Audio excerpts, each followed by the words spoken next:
Welcome back, traders, and in this video we're going to be powering up our Medicham that is 100% IV, level 40 to level 43. You're going to get the full extent on how ridiculous it is going to be to completely max out a Pokemon to 50. So I'm going to give you a tip before we hop into all this here.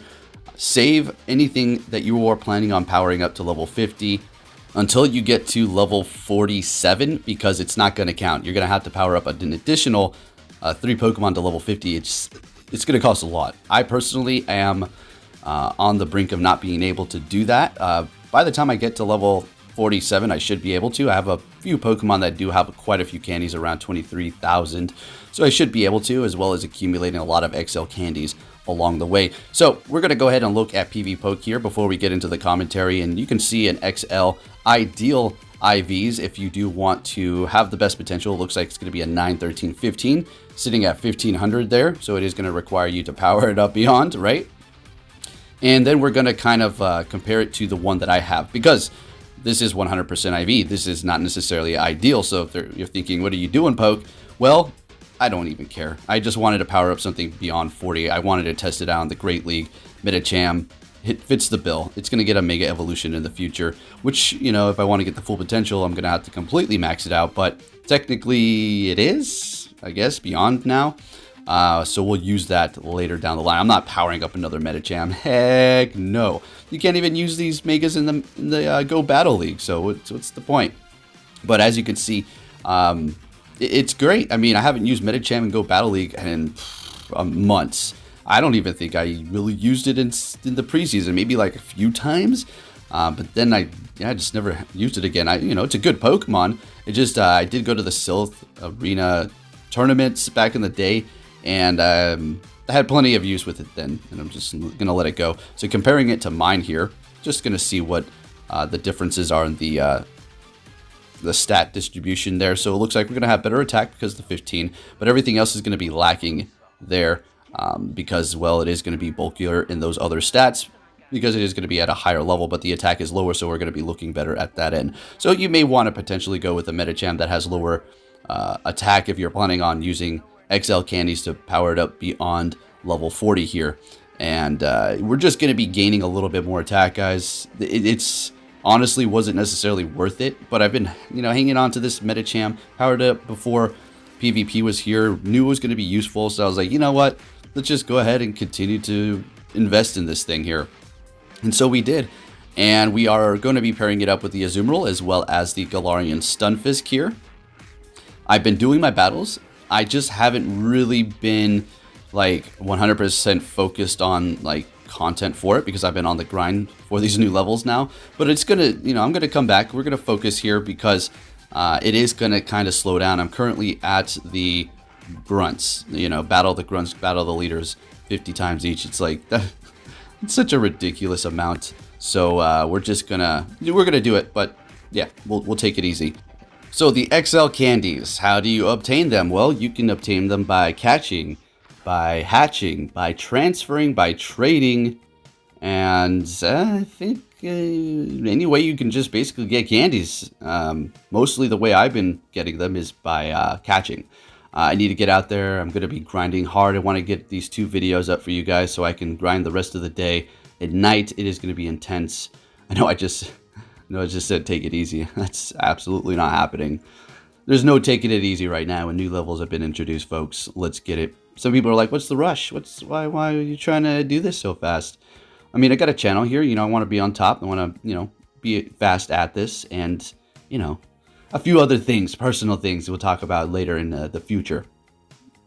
All right, so Medicham, very interesting, counter, psychic, and ice punch. If you're wondering why that specific moveset you're going with there.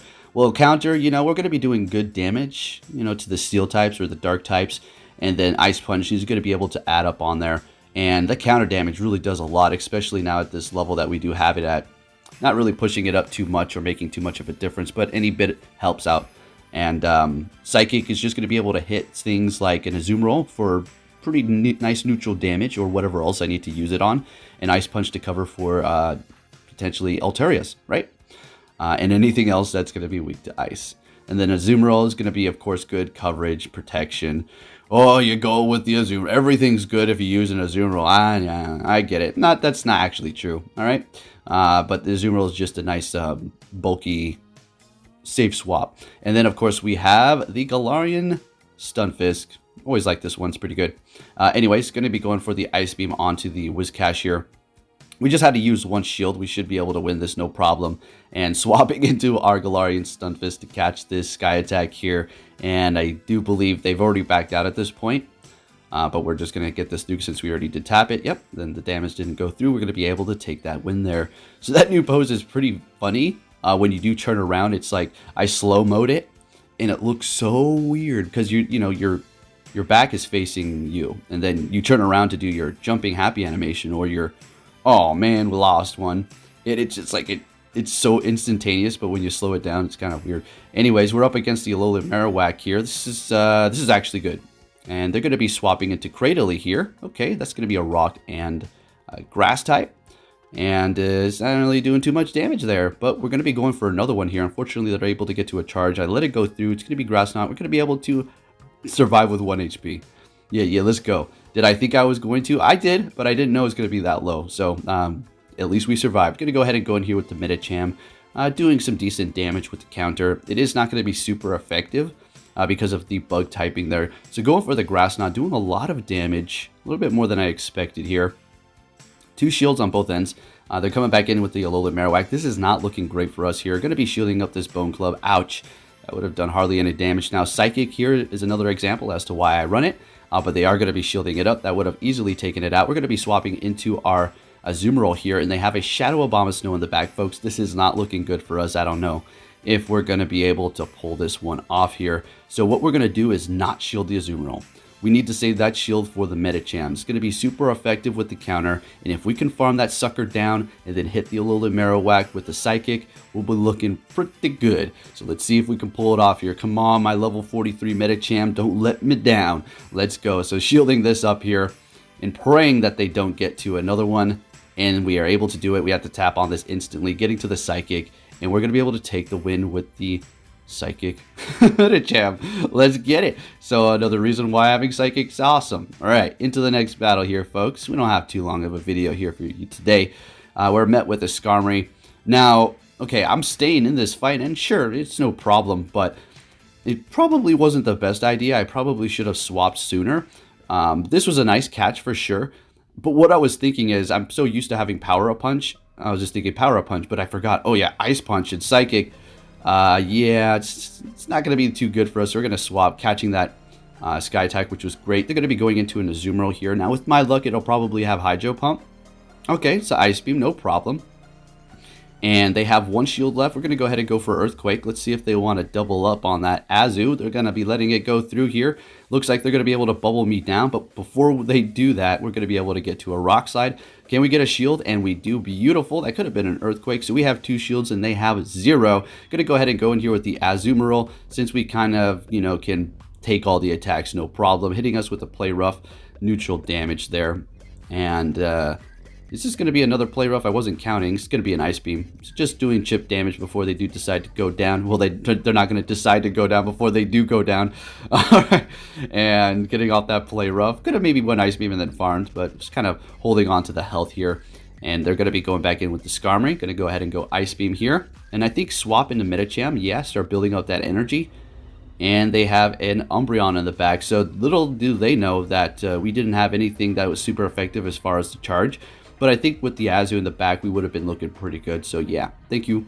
Good game. And we're met for the next battle with a Hitmontop. That's very interesting. Nice and spicy. They're going to be swapping it into Altaria. And we're going to be going into our Azu. And you know what it is. So they do go for something different. A little Dazzling Gleam Surprise here, which is going to be doing a little bit more damage than Sky Attack. And they're going to be letting that go through. I do believe their plan is to just come back into the battle what they started with and just go to work. Or going to be coming back in here with the Cresselia. That's perfectly fine with me. We do have the Galarian Stunfisk, which we're going to be able to line that up with, and we're going to be looking great. And we're letting this go through. Absolutely not going to be wasting a shield here. Grass Knot. Okay, so that's 1 move down that we know they do have. They're going to be swapping into that Hitmontop, and Yeah, that probably wouldn't have been the best idea to come into the Yazoo with that, right? So we're going to go ahead and go Psychic. They're actually shielding it up. I do believe they double shield this, and they build up to 2 close combats, which are not going to be super effective. As a matter of fact, resisted, but it's close combat. It's doing a lot of damage. And to win this, I do believe we're going to have to just out-survive this Hitmontop here, because we don't want to be matched up with the Galarian Stunfisk in close combat. That's going to be a nightmare. So we're going to be going for that Ice Punch here onto the Cresselia, and then go ahead and swapping into our Galarian Stunfisk, which is going to have resisted from it. Oh, well, the Grass Knot's going to be neutral, but everything else is resisted. So they're going to just go Grass Knot here, but we're going to be able to go for Earthquake and take the win. Looking good here. All right, having some fun. Let's see what we're going to be met with. It's going to be a Azumarill. Great. Oh boy, this is not good for us at all. So we're just building up here. I was trying to potentially catch an Ice Beam, but they did not throw right away, and they actually build up to a sneaking Hydro Pump and taking a Hydro Pump to the face with the Galarian Stunfisk, which is doing almost all of our health there. Not great. Going for an Earthquake, and they're going to be able to farm us down. We did get a shield out of them, and I do believe we should go in here with our Azumarill.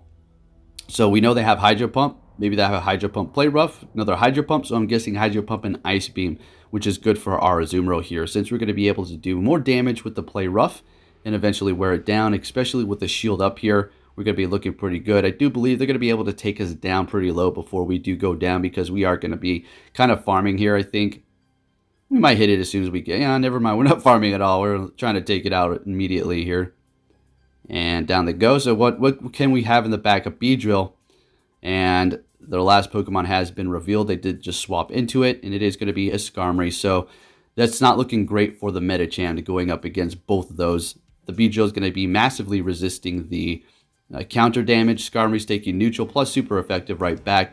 So we're not in a pretty good position here at all, folks. But hey, you got to lose sometime. Medicham was pretty good. Do I recommend you power it up? I don't think so. No, not really.